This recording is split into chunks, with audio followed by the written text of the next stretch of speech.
Malien, an ka foli bɛ aw bɛɛ lajɛlen. Ne tɔgɔ ye Sumana Sisoko. N bɛ wele quoi. Je pense que n dogolen tɛ réseaux sociaux kan. N ye jɛkulu tɔn dɔ ɲɛmɔgɔ ye ni a bɛ fɔ o ma ko OJPDM, Organisation des Jeunes pour la Paix et le Développement du Mali. O tɛmɛlen kɔfɛ ka bɔ a la, n ye mouvement dɔ fɛnɛ ɲɛmɔgɔ ye. Mouvement min n'a bɛ fɔ o ma ko le Mali autour du thé, les jeunes patriotes pour le changement. Aw bɛɛ lajɛlen bɛ a kalama kunun an ye conférence de presse dɔ ye Semasi mɔgɔw fɛ. Semasi n'o ye Imam Mamadou Diko kɔkɔrɔdɔnbagaw ye ani FSD n'o ye opposition mɔgɔw ye. U farala ɲɔgɔn kan ka wele bila malidenw ma k'an bɛɛ lajɛlen ka bɔ juma nata ye ko ka président Ibrahim Boubacar Keita ko ka fanga bila laɲini a fɛ. N ye kuma in n y'a ye kati 24 kan, n ye mɔgɔ min ka kɔrɔfɔ ye kosɛbɛ o ye Kawu Jime n'o tɛ mɔgɔ dogolen ye Semasi kɔnɔ. Kawu Jime ye kumakan damadɔ dɔrɔn fɔ, n bɛna o kumakan damadɔ dɔrɔn de fɛnɛ lasegin Kawu Jime ma. A ko conformément à la constitution, que la démocratie est le pouvoir du peuple par le peuple et pour le peuple. Oui, démocratie est la définition de la constitution comme un fort. A ko tuguni ko conformément à la constitution, ko ni jamana ɲɛmaaw dɛsɛra k'a ka kan population ka bɔ k'a fɔ k'u ka fanga bila. Moi je dirais bien que Kawu Jime ka segin a ka taga article 121 lajɛ. O kumara désobéissance civile kan yɔrɔ mun na a ka o kalan kosɛbɛ sani a ka kuma. O ye fɔlɔ ye. Filanan sabanan Kawu Jime ko u b'a ɲini IBK fɛ ni Ala ko don a k'a kɛ Ala ni kira kama. Ala ni kira kama k'a ka fanga bila. Moi je pense que Ala ko tɛ, ni ye politique ko de ye. Mais ni politique ko don ni wagati taara ka dan kɛ dɛ.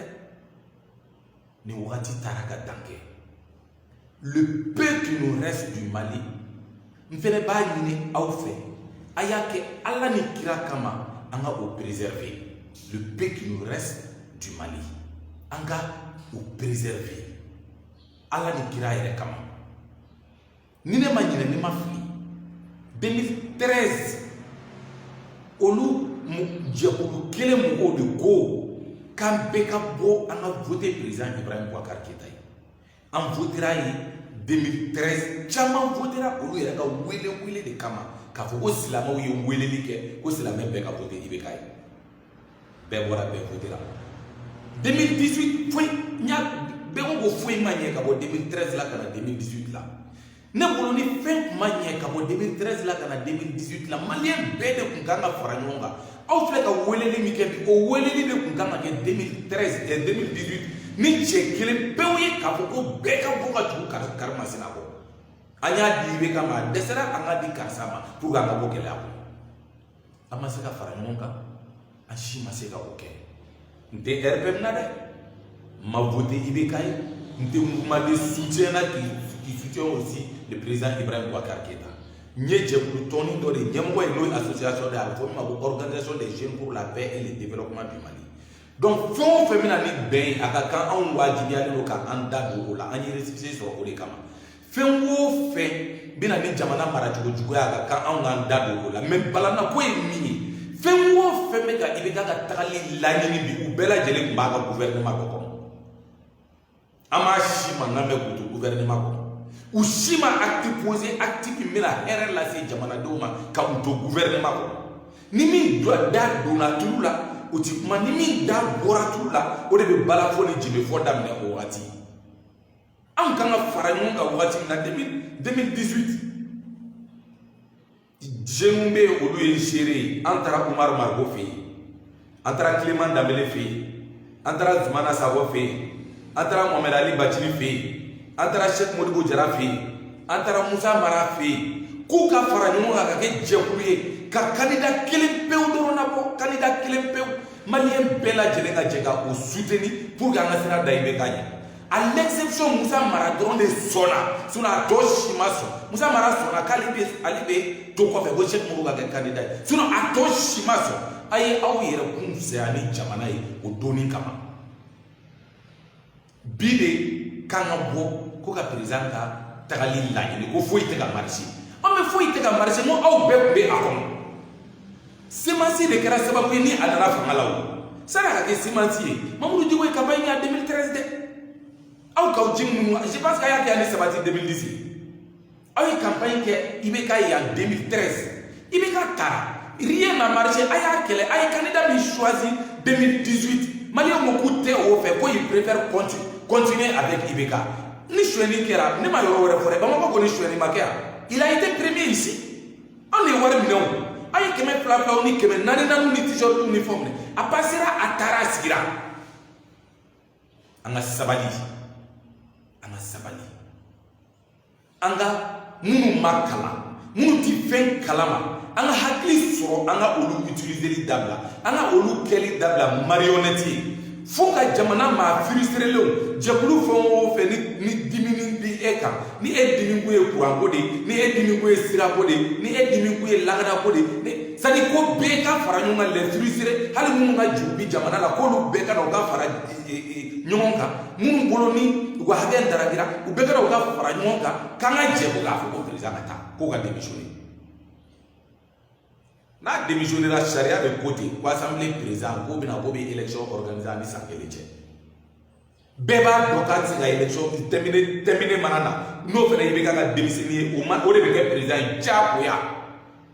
Foda mi charia fofore ni o kera beba da ti la élection organisée dans 60 jours avec sangele no wajibi o ko sangele keli ana kere sa ibeka démissionner 2021 banao ana ta fo 2021 23 modi no maje ata o préparer la fama daraki anya ira ya go quand que le politique ngola nous on est parti candidat indépendant aux élections législatives en commune 3 ay ta résultat ta kala ja avec le Mali autour du thé ay ta résultat ta kala je. C'est ma si créera, je pense que vous avez un barrage politique. Pourquoi à tout à fait en 2023? Au Moumisi, au Dona à Kono, au Masika Fenke, au Bora à Kono maintenant, au Vega Kuma, Moumbe Koutisi. Donc, au Makono Domina, au Makuma, au Bora Kono Domina, au Bekuma. FDC, on est en train de Doutola depuis la Wallé. Depuis la Wallé, c'est comme ça, c'est la routine. Faut que me couler la Bekunda Bala. Amanya Shiburu. Avec voilà, exemple où vous avez la rue ou après où il allait. Beba donc à Bogo, Aruna n'a les Kouchouas sur la ballon d'Agola. Nous les démissions à ministre. Beba donc à Bogo, Maliki Koulibaly n'allait où il y a justice niveau là. Beba donc à Bogo, Tcheblin Dramé dans les ministères des Affaires étrangères là. Avec un prévouira. Mais à Kono Domina, au Masika, à prévouira. Donc, on peut faire marquer éternel opposant les rois. Ama opposé à quoi maintenant aujourd'hui? Jamana il m'a dit de la biwa. Ama oube mina oue faramonga ni beni. Ama oube mina le peu qui reste là. Anga ibeka deme ça. Faut qu'on oba. Faut qu'on aka mandat basa. Anga sur anga singa. Ande dana croire on est à en 2018. Ande à politique moi succès il n'embara pele qui n'y journée là qui va boka dona ka bora ta chite malife. Abeka approche corona. Anya mo faramonga nga odesera. Clément me baptisé au Niamayo. Ansira Clément ma. Ay mi foanye na do aya ni ngaka ma. Ansira mar ko ma ay mi foanye na do ayo ni ngaka. Ay zumana sa ko ni ngaka. Ansira hali association munuma. Ko ay na anga jela faranyuma ka ke kuru ya ansira dai bekaje. Mu foranye na ambo odo. Ay sabalisa. Mbe minini aw fe. Koma ko mali godo. Aw fene ka ke Allah taala kama. Ananga debu mi nyona de ako toni to anatiza au kana do faranta ka le peu qui nous reste du Mali là yo to anko ça ni be ka démissionner là au ya aussi ka au miri konolo mena ko fe est-ce que au ya miri ko là est-ce que au ya miri ka fo mi bina a ko fe au ya ibe kala tabi au bina le Johnny vous allez nous proposer qui ici qui au kilingina shika parti te mu musika oke hali député mu musika hali auta oke président au shi kilingina ka parti te ko malien dalé no muna ko bisika auta fa fa fara nyuma anyo alliance pour la législative ni fona ayake ala utala kama akanto anga sinebulu akanto coronavirus bulu aka anto anga gelea bulu awere gelea mutaka a imposer andala bifika ni yoni ni fo nyana folo haketo bi ni ka sala la mama